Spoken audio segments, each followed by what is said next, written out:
C.S. 루이스라고 하는 영국의 유명한 기독교 변증가를 아마 아실 겁니다. 그분이 자기가 어떻게 회심을 하게 되었는지 예기치 못한 기쁨이라는 책에서 담담하게 서술하고 있는데, 그 책을 보면서 매우 인상 깊었던 내용이 있습니다. 이런 내용입니다. 요청하지도 않았고 동의조차 하지 않았는데 이 모든 것이 나에게 주어졌다. 이 고백은 사도행전 9장에 나오는 이 사도 바울의 회심 사건에 대한 가장 적절한 표현이 아닐까 생각됩니다. 요청하지도 않았고 동의조차 하지 않았는데 이 모든 것이 나에게 주어졌다. C.S. 루이스는 계속해서 자신에게 찾아오신 하나님을 이렇게 묘사하고 있습니다. 이렇게 말해도 될지 모르겠지만 하나님은 자신의 목적을 위해서라면 무슨 짓이든 마다하지 않으시는 분이시다. 그가 개인적으로 경험한 하나님의 놀라운 은혜를 이렇게 표현한 겁니다. 대제사장에게서 공문을 받아들고 다메섹으로 가던 사울은 갑작스럽게 빛 가운데 찾아오시는 그 예수 그리스도의 놀라운 임재를 경험합니다. 지난주에 우리는 이 사울에게 나타난 주님을 찾아오시는 하나님이라고 말씀을 나눴습니다. 우리가 어떻게 신앙을 갖게 되었든지 그 과정이 극적이었든 극적이지 않든 중요한 것은 먼저 찾아오시는 하나님의 은혜가 우리에게 선행되었다는 사실입니다. 그래서 사실 우리 모두는 하나님의 놀라운 은총을 받은 자녀들입니다. 그렇다면 하나님께서 주신 이 놀라운 은총은 무엇을 의미하는가? 이 은총을 통해서 하나님은 우리에게 무엇을 기대하시는가? 주님께서는 사울에게 너는 일어나 시내로 들어가라. 내가 행할 것을 내게 이를 자가 있느니라 라고 말씀하셨습니다. 그 강렬한 빛으로 인해서 앞을 볼 수 없었던 사울은 누군가의 손에 이끌려 부축을 받으며 저 다메섹 거리 직가, 번역하면 고든 길이라는 거리 어딘가에 있었던 유다의 집으로 끌려가게 됩니다. 거기서 그는 3일 동안 먹지도 보지도 못하고 대부분의 시간을 회개하며 하나님 앞에 기도하는 시간을 갖습니다. 특별히 내가 행할 것을 내게 이를 자가 있느니라 라는 말씀을 붙들고 과연 내가 해야 될 일은 무엇인가? 누가 나에게 와서 내가 해야 될 일을 가르쳐 줄 것인가? 그런 기대와 또 그런 기도를 하나님께 드리며 이 3일 동안을 보내게 됩니다. 그렇게 사울이 기도하고 있을 때 다메섹에 살고 있었던 아나니아라고 하는 제자에게 환상 가운데 주님께서 나타나 말씀하시죠. 일어나 집가라 하는 거리로 가서 유다의 집에서 5사람 사울이라는 사람을 찾으라. 그가 기도하는 중이라. 그가 아나니아라는 사람이 들어와서 자기에게 안수하여 다시 보게 하는 것을 보았느니라. 이 장면을 보면 참 재밌는 것이 주님께서는 이미 다 일을 저지르시고, 그죠? 아이들 말로 표현하면 이미 사고를 다 치시고, 그리고 아나니아에게 가라고 명령하시는 것을 봅니다. 이미 사울에게 아나니아라는 사람이 찾아갈 것을 다 보여주신 다음에 선조치 후 보고라고 하죠. 군대에서 쓰는 용어인데 그렇게 하나님께서 아나니아에게 말씀하십니다. 하나님은 일반적으로 우리의 인격과 자유의지, 선택의 의지를 존중하시지만 때로는 선택의 여지를 주지 않으시는 경우도 있습니다.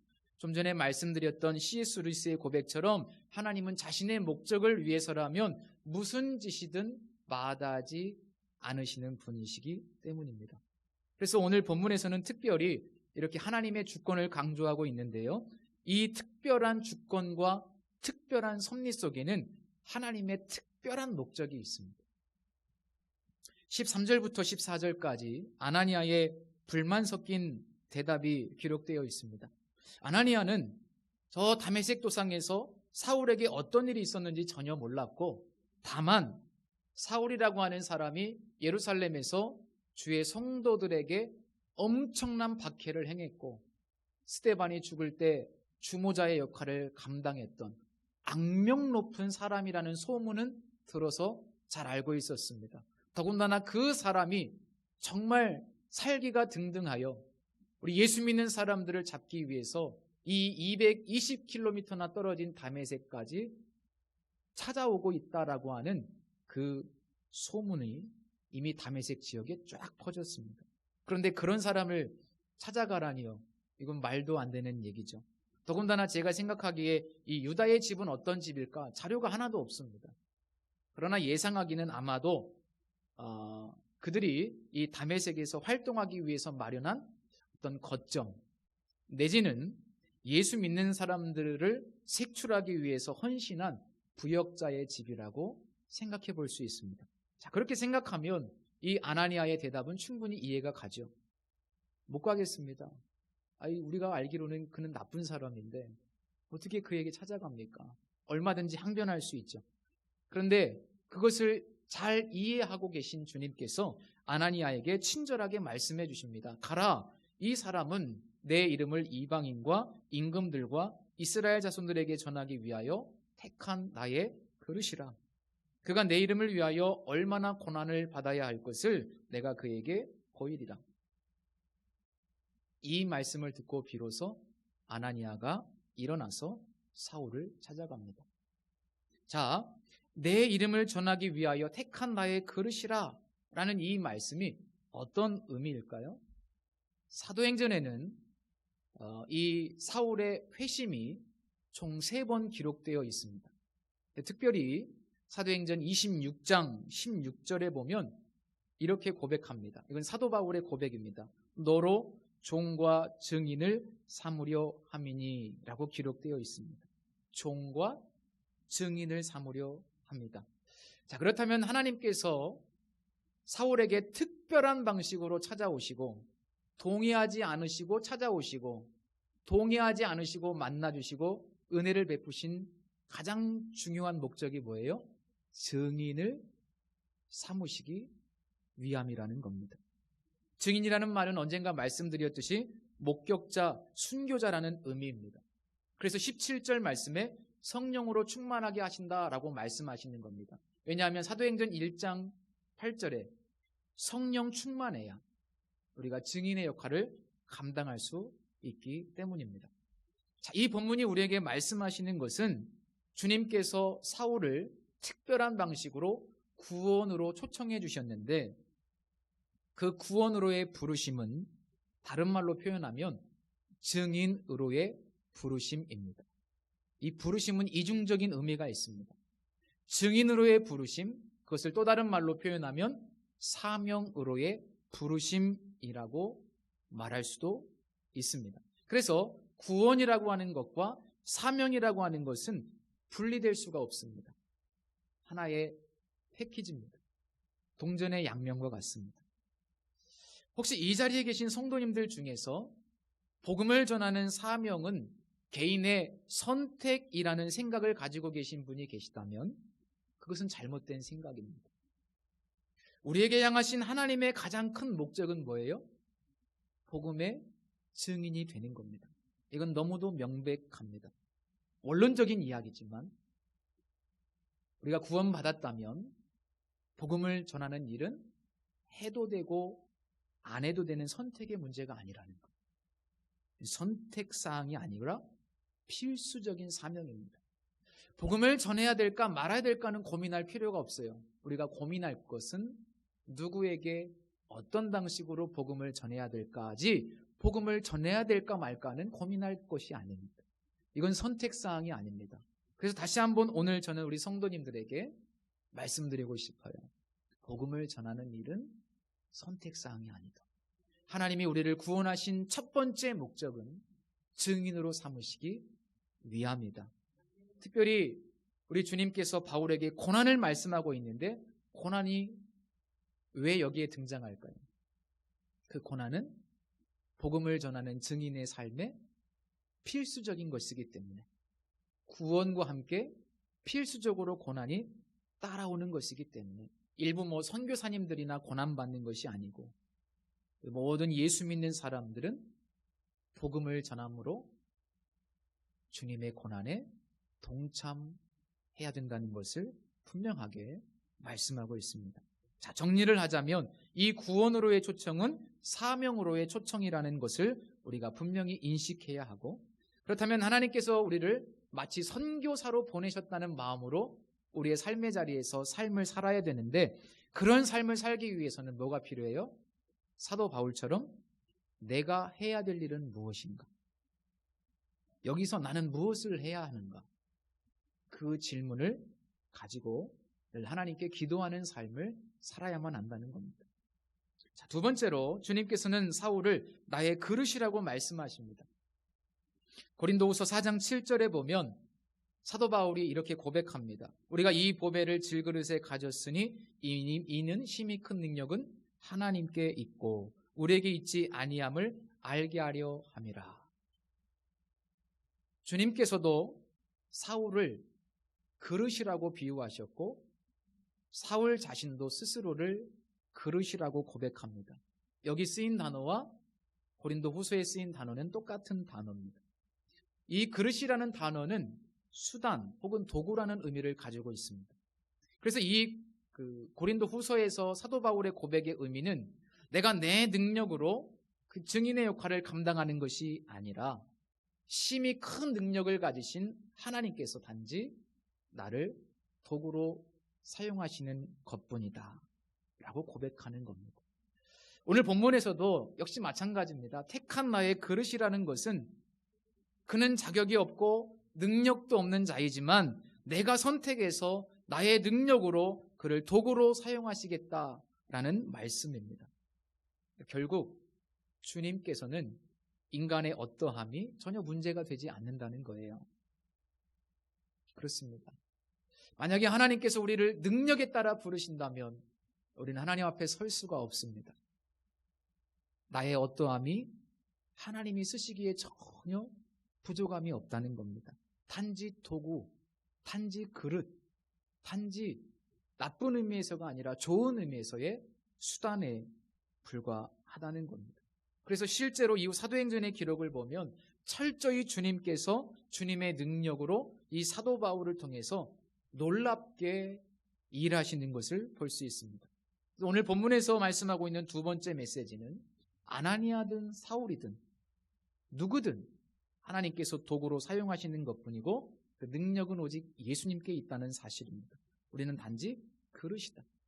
우리를 사명의 자리로 부르셨는데 그 사명은 우리의 힘으로 감당하는 것이 아니라 능력을 가지신 주님께서 우리를 통해서 하시는 것이다.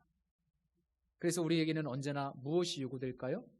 심히 큰 능력을 가지신 주님의 명령에, 주님의 감동에 뭐 하는 것? 순종하는 것만이 우리에게 요구됩니다. 순종만 하면 주님께서 우리를 충분히 도구로 사용하셔서 얼마든지 당신의 뜻을 이루실 수 있습니다. 바로 이런 관점에서 17절, 18절을 보면 아나니아가 순종해서 자신의 생각과 뜻을 접고 순종해서 그 어려운 발걸음을 옮겨 유다의 집을 찾아가서 사울에게 안수했을 때 말씀하신 대로 사울의 눈이 띄어지는 기적이 일어나고 성령께서 사울에게 충만하게 임하는 놀라운 기적이 일어납니다. 아나니아 개인의 능력이 아닙니다. 단지 순종했기 때문에 하나님께서 순종하는 자를 도구로 사용하셔서 주님의 이 일들을 이루어 가시는 것을 우리가 이 말씀을 통해서 볼 수 있습니다. 그런데 안타깝게도 성경과 기독교 역사를 보면 이렇게 순종을 통해서 하나님 앞에 쓰임받았던 많은 사람들이 시간이 지나면서 점점 변질되고 타락해가는 것을 봐요. 그래서 결국 하나님께 버림받는 경우도 있습니다. 오늘 본문에 나온 사울, 이 똑같은 이름을 가진 이스라엘의 역사에 혜성처럼 등장했던 사울 왕, 잘 아시죠? 그는 처음에는 순종의 사람이었어요. 겸손의 사람이었어요. 그래서 하나님께서 그를 도구로 사용하시길 원하셨습니다.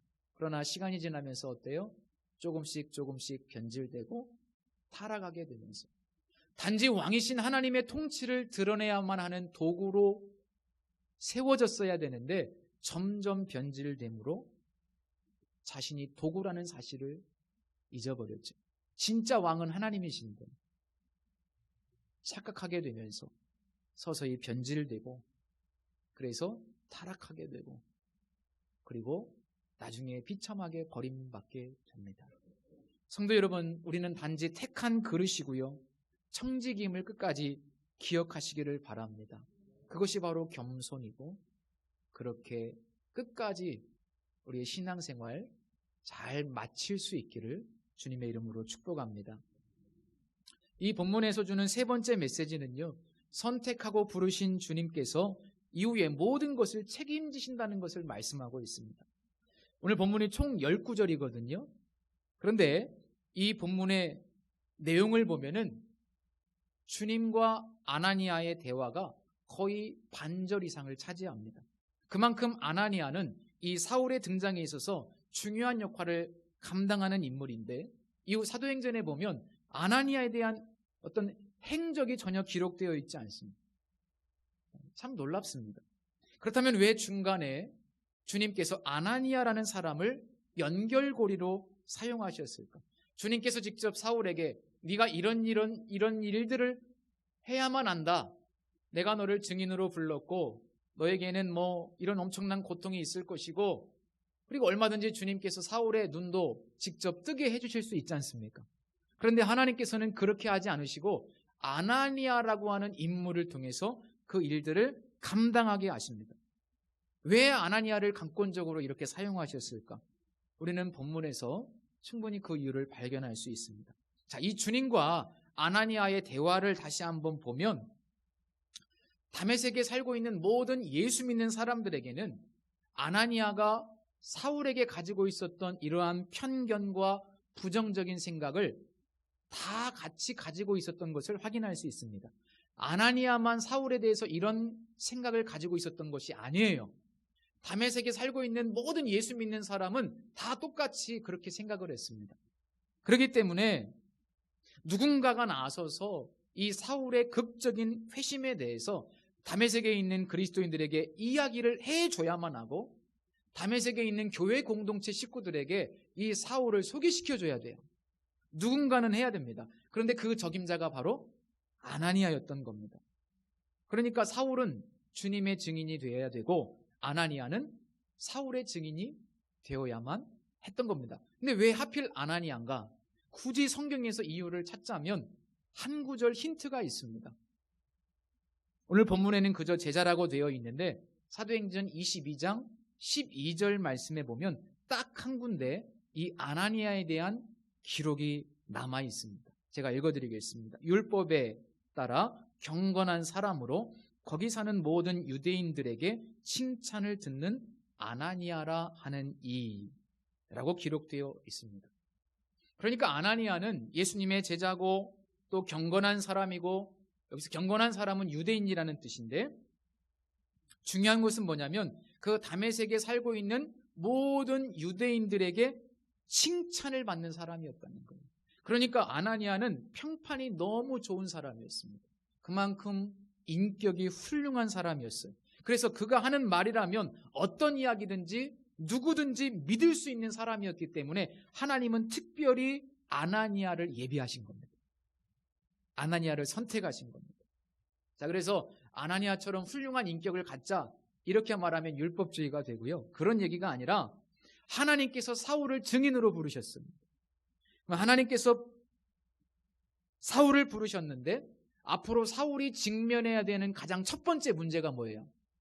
다메섹에 있는 사람들과 교제하는 거예요. 이게 사울이 직면해야 되는 첫 번째 문제입니다. 그런데 하나님은 그 다메섹 공동체와의 만남, 그 형제들과의 교제, 이 첫 번째 직면하는 문제를 해결해 주시기 위해서 아나니아를 예비해 놓으셨다는 사실. 다 이유가 있습니다. 다 이유가 있어요. 우리는 지금 이해 못해요. 근데 다 다 이유가 있어요. 하나님께서 그렇게 하신 이유는 다 이유가 있어요.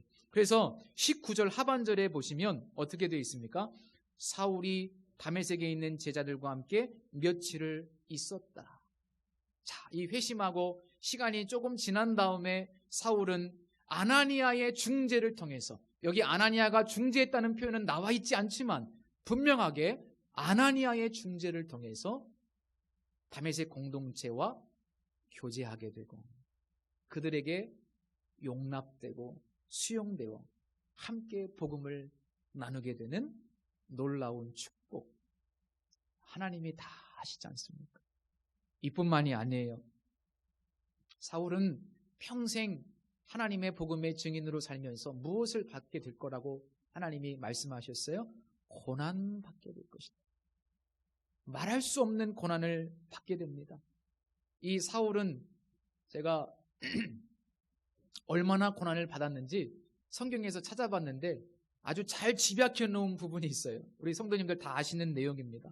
고린도후서 11장에 보니까 이렇게 고백하고 있습니다. 내가 수고를 넘치도록 하고 옥에 갇히기도 더 많이 하고 매도 수없이 맞고 여러 번 죽을 뻔하였으니 유대인들에게 40에서 하나 감한 매를 5번 맞았으며 3번 태장으로 맞고 1번 돌로 맞고 3번 파선하고 1주야를 깊은 바다에서 지냈으며 여러 번 여행하면서 강의 위험과 강도의 위험과 동족의 위험과 이방인의 위험과 신의 위험과 광야의 위험과 바다의 위험과 거짓 형제 중의 위험을 당하고 또 수고하고 애쓰고 여러 번 자지 못하고 줄이며 목마르고 여러 번 굶고 춥고 헐벗었노라. 물론 이 편지를 쓴 이후에도 엄청난 고난을 받았죠. 그리고 나서 최후의 사도 바울은 복음을 전하다가 순교당합니다. 인생 자체가 고난입니다. 예수 믿으면 복 받는다고 하는데 예수 믿어서 고난만 받았습니다. 그런데 과연 그런가? 이 고난은요, 사실 인간의 힘으로는 감당할 수가 없어요. 어떻게 이런 고난을 감당할 수 있겠습니까? 한 사람이. 그런데 고난을 감당할 수 있는 능력은 뭐예요? 그 고난을 이길 수 있는 더 큰 은혜를 하나님이 부어주셨기 때문에 그 은혜가 없이는 이 고난을 감당할 수가 없었어요. 그럼 하나님이 주시는 은혜는 무엇이냐? 오늘 본문 18절이 그것을 우리에게 보여줍니다. 즉시 사울의 눈에서 비늘 같은 것이 벗어져 다시 보게 된지라. 이게 도대체 무슨 말씀인가? 이거는 영적으로 보면 새롭게 눈을 떴다는 얘기가 되겠죠. 눈이라고 하는 것은 관점을 이야기합니다. 쉽게 말하면 사도 바울이 예수님을 통해서 성령의 은혜를 통해서 관점이 새롭게 변화되었다라고 하는 것인데, 그럼 이거는 뭘 말하느냐? 쉽게 말씀드리면 그런 거예요. 나사렛 예수 그리스도를 통해서 하나님의 놀라운 영광을 보게 되었다. 우리가 하나님의 영광을 알 수 있습니까? 하나님의 은혜, 이걸 어떻게 합니까? 하나님을 어떻게 우리가 알 수 있습니까? 예수 그리스도를 통해서 하나님을 알 수 있는 거예요. 그래서 하나님의 영광이다 예수 그리스도가, 사도 요한이 요한복음 1장에서 그런 얘기 하잖아요. 독생자의 영광을 보니, 그죠? 독생자의 영광을 보니 그 예수 그리스도를 통해서 하나님이 어떤 분이신지를 놀랍게 체험하게 된 겁니다. 그러면서 사도 요한이 고백한 것처럼 그 독생하신 예수 그리스도 안에 있는 은혜와 진리를 보면서 하나님은 이렇게 은혜로우신 분이시고 하나님은 구약의 율법이 예수 그리스도를 통해서 완성된다는 진리의 완성자이시며 우리를 너무나 사랑하시고 놀라운 계획을 가지신 분이라고 하는 하나님의 아름다우심에 눈이 뜨이게 됩니다. 사도 바울의 인생 가운데요, 이 놀라운 축복을 경험합니다. 예수 그리스도를 만나면서 그 예수 그리스도 안에 있는 완전하신 하나님에 대한 영광, 하나님의 놀라운 은혜, 하나님의 놀라운 사랑. 우리 가을에 아름다운 단풍을 보기 위해서 많은 사람들이 이동하잖아요. 자연을 보면서 아름답다고 느낍니다. 그런데요, 그 아름다움은 예수 그리스도 안에 드러난 하나님의 아름다우심에 비하면 맛보기에 불과합니다. 하나님께서 수많은 아름다움을 우리에게 보여주시지만 예수 그리스도 안에 있는 그 놀라우신 하나님의 아름다움을 경험하게 되면 이 땅에 있는 모든 것은 다 작은 것입니다. 이런 놀라운 은혜가 사도 바울에게 임해요. 저는 프랭크 바이올라라는 학자가 쓴 책을 통해서 이 하나님의 아름다우심을 깨닫게 됐습니다. 하나님이 얼마나 아름다우신 분인지. 그의 글을 조금만 읽어드리겠습니다. 하나님의 이 사랑은 예수님과 그분의 경이로운 나라를 향한 온전하고 완전한 충성을 당신에게 이끌어낼 것이다. 죄의식, 수치심, 죄책감, 종교적 의무, 강요 또는 두려움에서 생겨난 충성이 아닌 왕의 아름다움을 바라볼 수밖에 없는 안목에서 나온 충성이다. 믿는 자의 인생에서 주님의 아름다움이 새롭게 인식된다면 그것이 새로워진 자기부정, 새로워진 헌신, 그리고 새로워진 사명을 낳게 된다. 하나님은 사울의 눈을 새롭게 뜨게 하심으로 당신의 아름다우심을 완전히 보여줍니다. 그래서 사울은 반한 겁니다. 반했어요. 하나님의 아름다우심에 반했습니다. 그래서 고난을 향해 한 걸음 한 걸음 나아갑니다. 그래서 로마서 8장에 보면 사도 바울이 그런 이야기를 하는 이유가 바로 여기에 있습니다.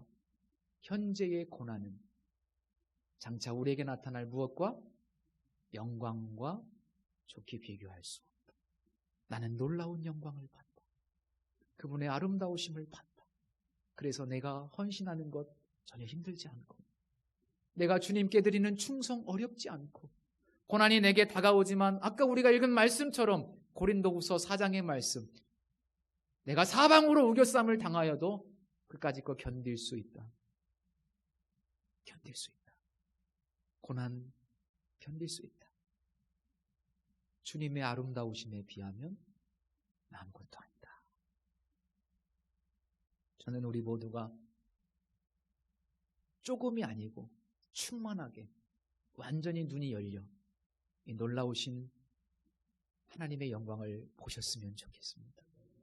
예수님이 어떤 분이신지 잘 몰라서 너무나 안타까워요. 신앙생활하는데 예수님 속에 드러난 하나님의 아름다우심을 보지 못해서 신앙생활이 얼마나 지루하고 무료하고 마지못해 합니까?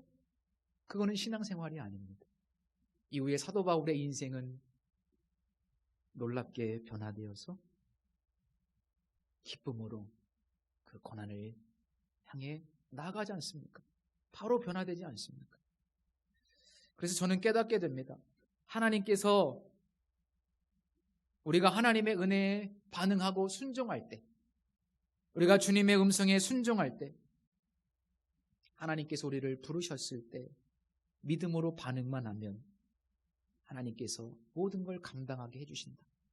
특별한 은혜를 주셔서 고난을 참고 견딜 수 있는 힘을 주시거나, 혹은 예비된 사람을, 아나니아처럼 이런 예비된 사람을 만나게 하시거나, 내가 물질이 없을 땐 어떤 사람을 통해서 하나님이 물질을 보내주시거나, 바울이 선교할 때 다 그렇게 선교가 이루어지지 내가 뭘 해서 하는 게 하나도 없습니다. 하나님이 하십니다. 우리 성도 여러분, 이게 복음의 세계고요, 이게 하나님의 역사입니다. 그래서 저는 이런 놀라운 은혜를 예비하심이라고 표현하고 싶어요. 은혜를 주시든지 감당하게 하시든지, 아니면 필요한 은혜, 아니면 필요한 사람, 필요한 물질을 주시든지, 하나님은 이렇게 다 예비하시는 하나님이십니다. 그래서 성도 여러분, 두려워하지 마시기 바랍니다. 하나님은 여호와 이레, 태초부터 예수 그리스도를 우리에게 예비해 놓으셨습니다. 또한 예수 그리스도를 누군가의 연결고리를 통해서 우리에게 복음을 듣게 하시고 우리가 예수님을 만나게 해주셨어요. 그리고 예수 그리스도 안에 있는 자들에게는 모든 것을 아끼지 않고 예비하신다고 말씀하셨습니다. 우리가 두려워하면서 살 이유가 없습니다. 염려하며 살 이유가 없습니다. 그리고 하나님께서 우리를 어떤 자리로 인도하셨다면 어떤 직분이나 사역을 맡겨주셨다면 걱정할 필요 없습니다. 감당할 수 있는 은혜를 주시든지 아니면 필요한 사람을 만나게 하시든지 자원을 주시든지 어떤 방식으로든 하나님은 역사하십니다. 우리가 해야 될 한 가지가 있어요. 믿음으로 순종만 하면 됩니다. 기도하겠습니다. 주님, 우리로 하여금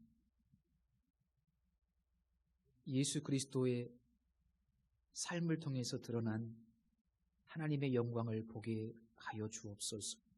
하나님이 얼마나 아름다우신 분이신지 우리의 눈을 열어주시고 그래서 다시금 사명의 자리로 나아가 기쁨으로 넉넉히 감당할 수 있는 은혜를 주옵소서.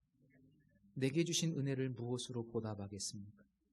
주님, 늘 우리의 마음속에 이 주님의 은혜를 품고 주님의 놀라운 사랑을 품고 고난도 넉넉히 이기게 하시고 어려움도 이기게 하시고 가난도 이기게 하시고 지금 이 어려운 시대에 정말 사방으로 우겨쌈을 당하여도 하나님의 아름다우심을 바라보며 묵묵히 예수 믿는 자의 길을 걸어갈 수 있도록 도와주옵소서.